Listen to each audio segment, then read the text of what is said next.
السلام عليكم ورحمة الله وبركاته. بسم الله والصلاة والسلام على رسول الله وعلى آله وصحبه ومن اتبعهم بإحسان إلى يوم الدين.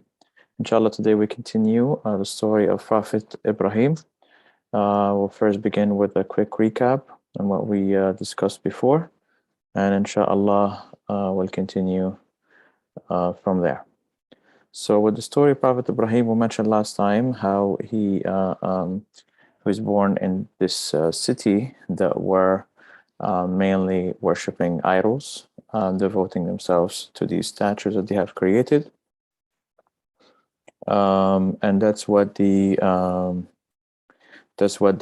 their their main religion, if you will, and what Prophet Ibrahim coming up in this society, of course, he did not participate with them.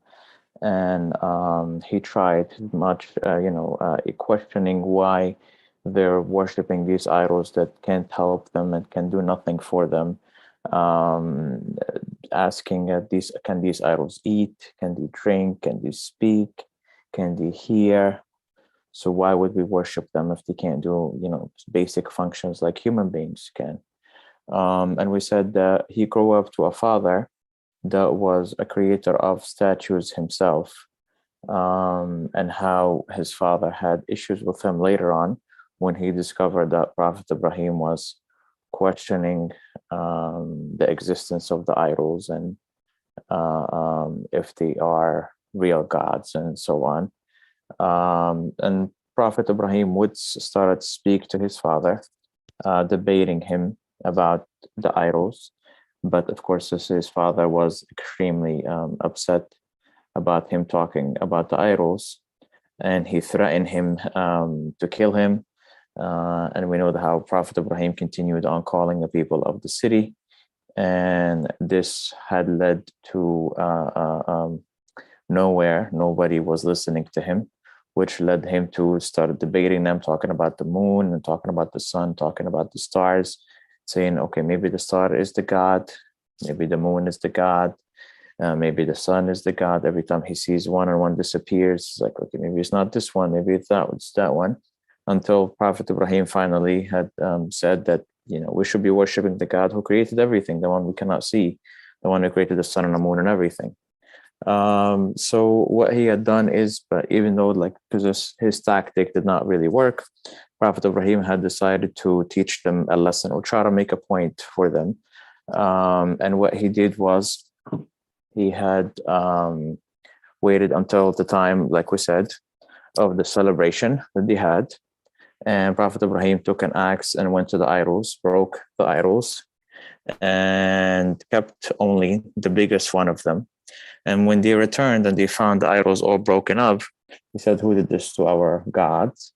He said, there must be this boy who's been talking about them, which is Ibrahim. And then when they brought him forth, he said, the big one maybe is the one who did it. Why don't you ask him? And then they said, well, we can't ask him. He cannot answer us. And the point was made. The point is what? That they can't talk. They can't even defend themselves from getting hurt. How could they be your gods? And what they decided to do is they decided to build this big fire and throw Prophet Ibrahim in it, while the entire city was watching. So they built this huge fire, brought Prophet Ibrahim, throw him in there. And as we said, Allah protected him, and Prophet Ibrahim made it out alive. And some of the scholars, we said that Prophet Ibrahim had spent maybe 40 days in this fire, but nothing harmed him whatsoever, because Allah commanded the fire not to do so. So after this, now we're moving on to the next part of the story. Prophet Ibrahim, another challenge that is facing him is that he's debating with the king, right? He's debating with the king about Allah. This king is claiming to be Allah himself. He's telling the people to worship him. He's telling the people that he is God. So the Prophet Ibrahim is saying to him, okay, if you're really God, if you really are Allah, okay, then Allah gives life and he gives death. Can you give life and death? So The king said, yes, I can give life and death. So the king brought two people, killed one of them, and told the other one, go, you're free. So he said, I just gave life and death. You see that? I let a person go free and I killed another one. So Prophet Ibrahim said, okay, here is another one. Allah brings the sun from the east. The sun comes every morning from the east. Can you bring the sun from the west? Can you switch that order? So of course the king could not answer. Notice how Prophet Ibrahim is calm. Prophet Ibrahim is collected and he's trying to use wisdom, right? He's trying to use wisdom to call this man to Allah. Of course, the king realized that he's just making stuff up, right? That this is, definitely he's not God and he cannot be Allah, of course. So he goes on. Prophet Ibrahim is now have decided to migrate. Okay, so now he has to leave. He's going to leave the city, this town. All these people are disbelievers. They don't want to become Muslims. So Prophet Ibrahim is now leaving. So he's going to the Jerusalem, which is Palestine, modern day. On his way there, he stops by Egypt.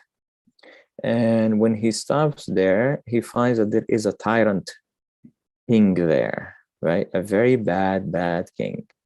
And what happened with this bad king is that Prophet Ibrahim, he comes and he meets this king, and this king, he sees his wife, Sarah, and the king likes the wife of Prophet Ibrahim.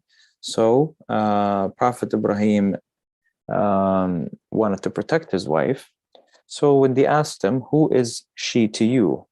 Now, since the king liked her, if Prophet Ibrahim would have said to him, she is my wife, they would have killed him. So he said to them, she is my sister. Now, was this a lie?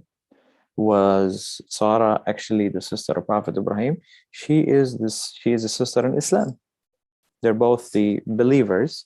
So she is his sister in Islam. And that's what Prophet Ibrahim meant.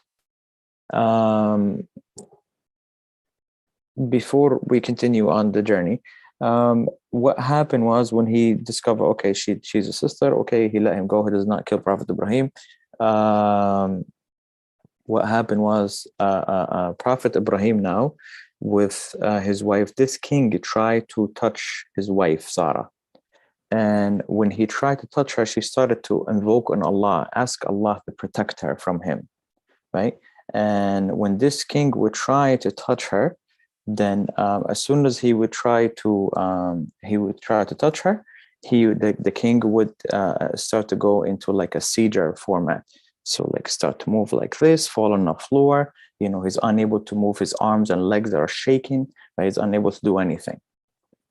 And then he would ask her, please ask Allah to relieve me from this and I won't harm you. She says, okay. And then she'll ask Allah to relieve him. And then Allah would relieve him. So the king would break his promise and would start to reaching out to touch her. And then she calls on Allah again. And the same thing happens to the king. He falls on the floor. His legs are shaking. He's unable to move. And then he asks her again, please ask Allah to relieve me and I'll let you go. I won't do anything. And then the same thing happens again. And then he breaks his promise again. 3 times that continues on until he realized that he cannot do nothing with her. And then he's saying to his people, what did you bring me? A shaitan, this lady, like, what does she have?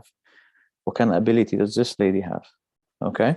So what happened was he told, he actually gifted her a slave girl by the name of Hajar, and he let her go.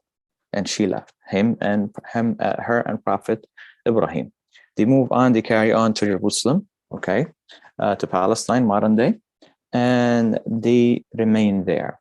Now, what happens next is Prophet Ibrahim, he ends up having a child with the slave girl Hajar, okay, and the son that he has is his firstborn now. Prophet Ibrahim did not have any previous son, and that son is Prophet Ismail. So this is given Prophet Ismail. That's when Prophet Ismail is born.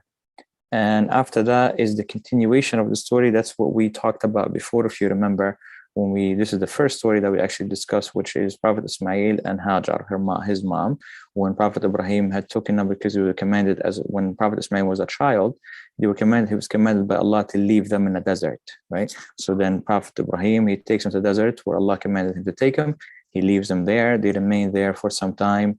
They don't have any food or water. I remember Hajar, the mother of Prophet Ismail, where she's going between the two mountains, As-Safa and Al-Marwa, looking for someone to help them. And then at the end, Allah did send Jibreel to dig the well of Zamzam beneath the foot of Prophet Ismail. And then we talked about the location of Zamzam and so on. So all of this took place right after Prophet Ismail was born, right? So this is in early ages, early time of Prophet Ismail. And then we talked about we're going to discuss, okay, and then we talked about the Prophet Ibrahim comes in later in Prophet Ismail's life. And then this is when Allah commands him to sacrifice Prophet Ismail, to kill him, his only son. And when we talked about how Prophet Ibrahim was tested with this, but then he submits to Allah, and his son Ismail submits to Allah. And then when he's about to slaughter him, Allah replaces him with the sheep. And that's why we continue to do the sacrifice, like Prophet Ibrahim was submitting to Allah with slaughtering his son Ismail, and Allah, of course, protected his son Ismail. And then now we're going to talk about now the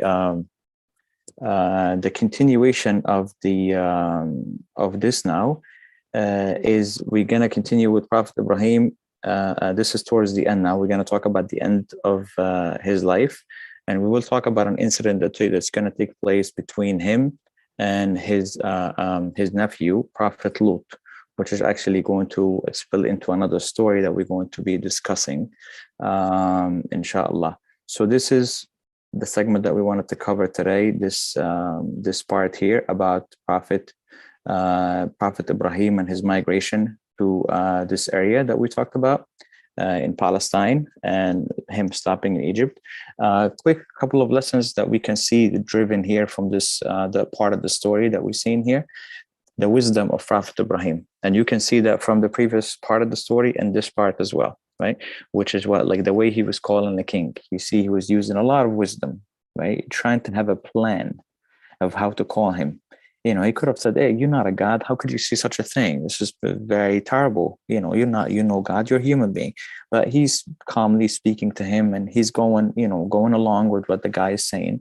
And he's using arguments to try to prove to him that you cannot be a king, you cannot be a god. Why? Because of such and such and such, and such and such and such. So that was what Prophet Ibrahim was doing. He's trying to show this guy that you cannot be a god, and proving to him again with wisdom, using wisdom. So that shows us that when we're calling people to Islam, and we're giving dawah to people, we need to call wisdom. When we're telling people to do what's right and not do something that is bad, we need to use wisdom. We shouldn't be rough and tough and mistreating people and so on. Or being harsh, or calling them in the way we want. We should call them in the way that is going to work for them, right? So that's a lesson that we learn from Prophet Ibrahim story. Also, we see here that at a time when the person is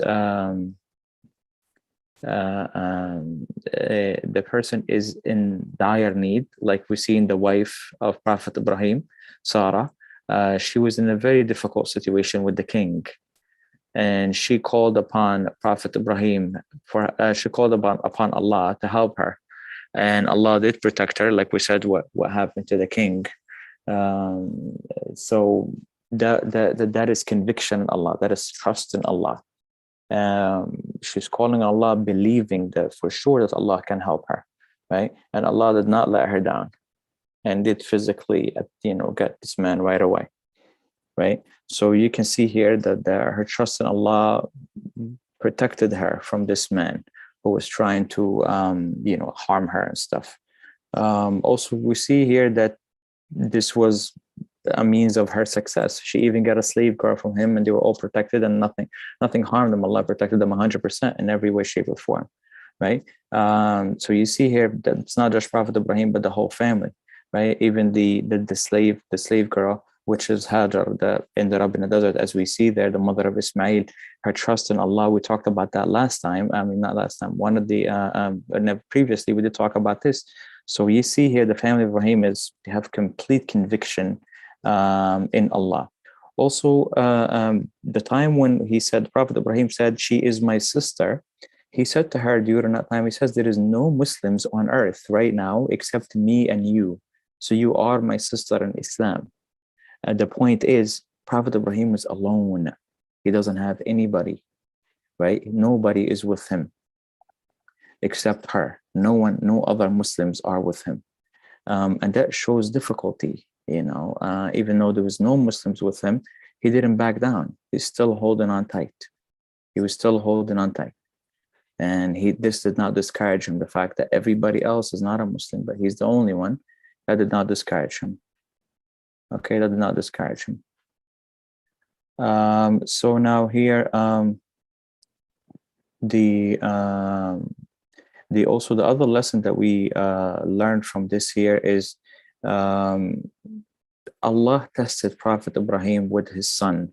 We talked about this previously, but this segment over here, when Allah gave him Prophet Ismail, he was awaiting a son, a child, doesn't have any children.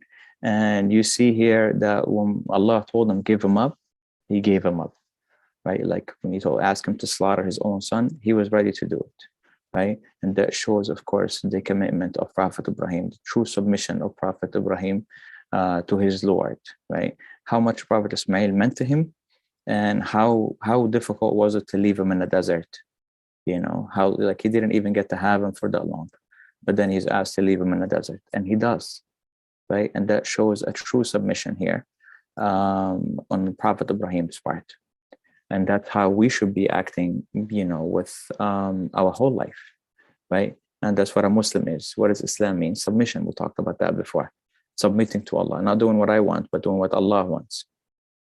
All right, so inshallah, we'll pause the story here. We have only a tad bit left in the story of Prophet Ibrahim. And again, it's going to spill into a different story, which is the story of his nephew. And then we're going to talk about a story of some of his children that's going to be coming after, inshallah. So we're pausing here. We continue next time. Subhanakallahumma bihamdika ashhadu an la ilaha illa